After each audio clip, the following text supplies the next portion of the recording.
RS உங்களோட friends. நான் RS. நேற்று கட்டைக்கால்னு ஒரு வீடியோ போட்டிருந்தோம். இன்றைக்கி இது பிரியாணி போட்டிருக்கோம். பிரியாணி வீடியோ. இன்றைக்கி என்னென்னு பார்த்தா தக்காளி ஒரு 30 தக்காளி, வெங்காயம் ஒரு 12 தக்காளி, சிக்கன் 1 கிலோ சிக்கன், கறி மசாலா பட்டை, கருவேப்பிலை, தயிர், இஞ்சி பூண்டு பேஸ்ட்டு, ஆச்சி, பிரியாணி பொடி. அடுத்து சட்டி வச்சாச்சு. முட்டை வெந்துக்கிட்டு இருக்குது. சைடிஷ் ஒரு சைடில் வச்சிருக்கு. சைடிஷ் ஆனால் ஒரு சைடு வச்சா தானே சைடிஷ்ஷு, அதனால் சைடிஷ் அது பேர். இந்த எண்ணெய் கொஞ்சம் ஊற்றியாச்சு. நம்ம 100 ml ஊற்றிருக்கோம். 100 ml எண்ணெய் ஊற்றியாச்சு. அடுத்து கொஞ்சம் கருவேப்பிலை போடணும்.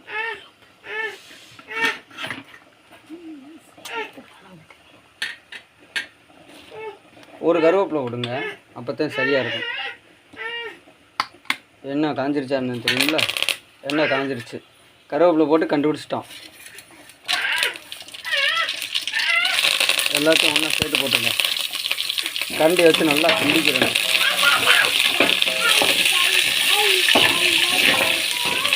நல்லா கிண்டிக்கிறணும். நல்லா வதங்க விட்டு வெங்காயம் போடணும். வெங்காயம் போடுங்க. எங்கள் வீட்டுக்காரம்மா செய்கிறாங்க, நான் வீடியோ எடுக்கிறேன். வெங்காயம் நல்லா போட்டுக்கணும்.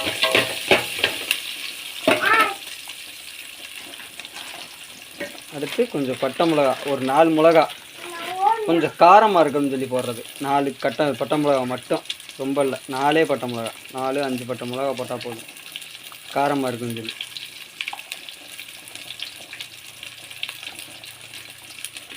பிடிச்சிருந்தால் லைக் பண்ணுங்கள், ஷேர் பண்ணுங்கள், அந்த பெல் பட்டனை கிளிக் பண்ணி வைங்க. அப்போ தான் உடனுக்குடனே வீடியோ பூரா உடனுக்குடனே வரும். நோட்டிஃபிகேஷன்.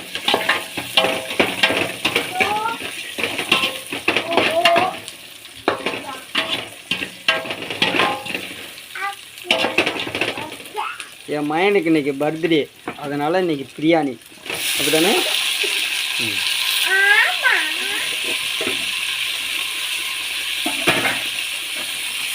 தக்காளி போட்டாச்சு. நல்லா கொஞ்சம் வதங்க விடணும். லைட்டாக உப்பு போட்டுக்கிறணும். எவ்வளோ? 1 ஸ்பூன் அளவு, 1 ஸ்பூன் அளவு உப்பு போட்டுக்கிறணும். உப்பு போட்டுக்கிட்டீங்கன்னா கொஞ்சம் தக்காளி நல்லா வதங்கும்.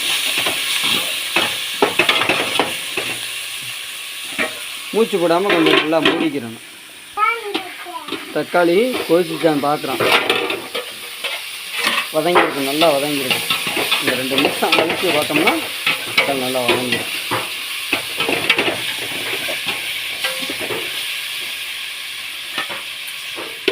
திரும்பி சத்தை மூடுவோம். ஆனால் ஒழுங்காக வதங்கலை இல்லை, அதனால் மூடுவோம். முட்டை இன்னும் கொஞ்சம் வேகலை. சத்தை ஒரு 1/2 மணி நேரம் வெந்துச்சுன்னா கரெக்டாக இருக்கும்.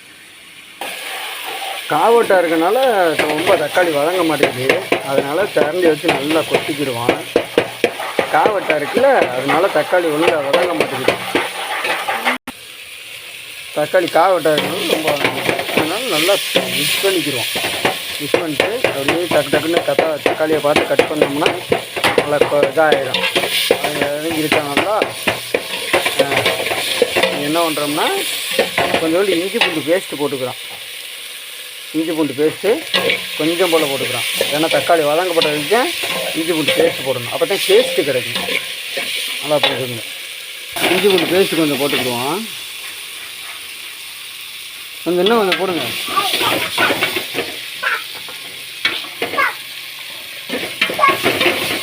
ஒரு 2 ஸ்பூன் அளவு போட்டிருக்கோம். அது 10,000 கொஞ்சம் போட்டுக்கிட்டோம், நல்லது. 1 கிலோ அரிசி, 1 கிலோ சிக்கன். நமக்கு ஏன்னா நம்ம பிள்ளைய தானே சாப்பிடுது, அதனால நம்ம அவ்வளோ போட்டிருக்கோம். பிடிச்சிருந்தால் லைக் பண்ணுங்கள், பிடிக்கலன்னா கழுவிட்டு போங்க.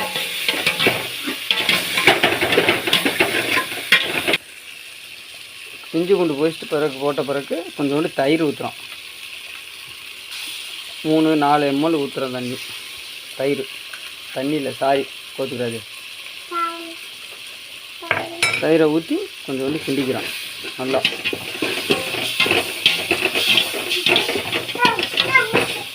ஊற்றின பிறகு கொஞ்சோண்டு சிக்கன் பொடி, இந்த பிரியாணி பொடி வச்சுருந்தோம்ல அந்த பிரியாணி பொடி, ஆச்சி பிரியாணி பொடி,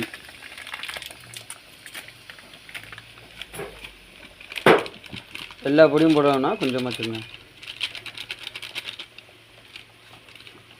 போடுங்க. 1 கிலோ போட்டிருக்கோம். 1 கிலோவுக்கு எவ்வளோ போட்டிருக்கோம்னா 200 கிராம், 200 கிராம் போட்டிருக்கோம். ரொம்ப காரமாக இருக்க போகுது இல்லையே சாப்பிட்றதுக்கு, அதுக்கு போட்டாங்க எல்லாத்தையும் நம்ம என்ன சொல்ல முடியும். சரி ஃப்ரெண்ட்ஸ், கிண்டுங்க.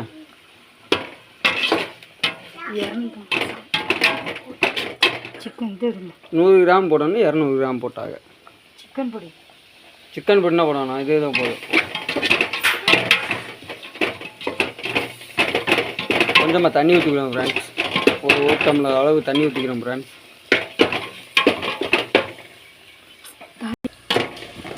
கொஞ்சம் லைட்டாக தண்ணி ஊற்றிட்டேன் ஃப்ரெண்ட்ஸ், சட்டி தூரில் பிடிச்சிற மாதிரி இருந்துச்சு, அதனால் கொஞ்சம் தண்ணி ஊற்றிருக்கோம். அடுத்து கொஞ்சம் சிக்கன் போடுறோம், 1 டம்ளர் அளவு தண்ணி ஊற்றிருக்கோம். அடுத்து சிக்கன் போடுறோம், 1 கிலோ சிக்கன் லெக் பீஸ், என் மகனுக்கு என் மகளுக்கு.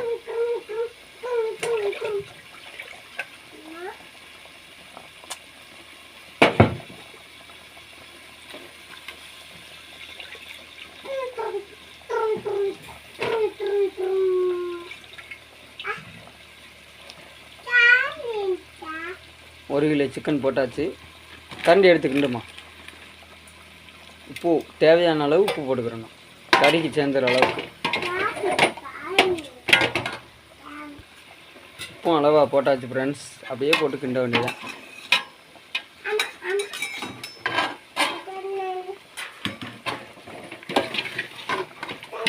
என் மகன் பக்கத்தில் உட்காந்துட்டு நினைஞ்சிக்கிட்டே இருக்காங்க, எப்போ கொடுப்பியே எப்போ கொடுப்பியே எப்போ கொடுப்பியேன்னு கேட்டுக்கிட்டே இருக்கான் என் மகன் வேறு.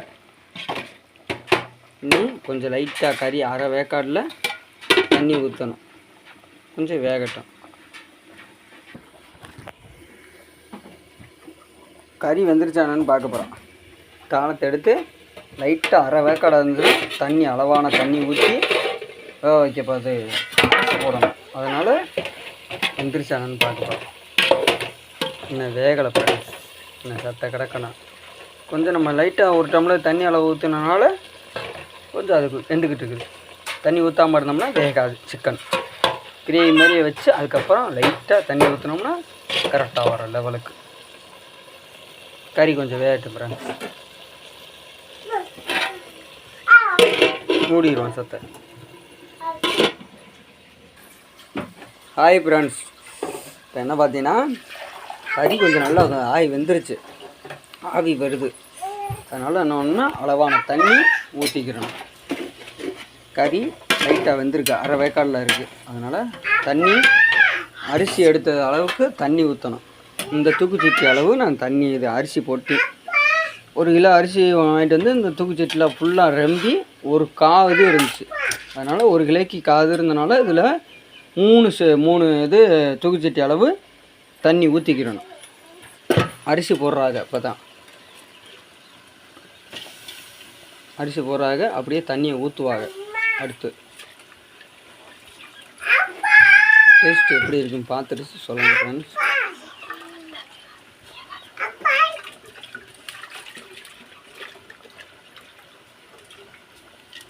எல்லா அரிசியும் நல்லா கலந்து போட்டுருங்க.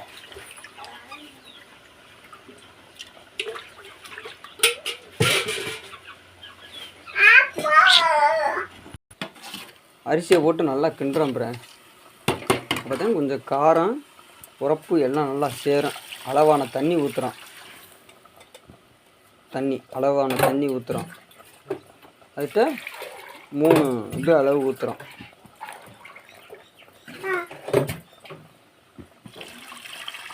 3 தூக்குச்சட்டி அளவு. சட்டி ஃபுல்லாக வந்துடும். அப்புறம் வத்தையில் கட்ட வரும்.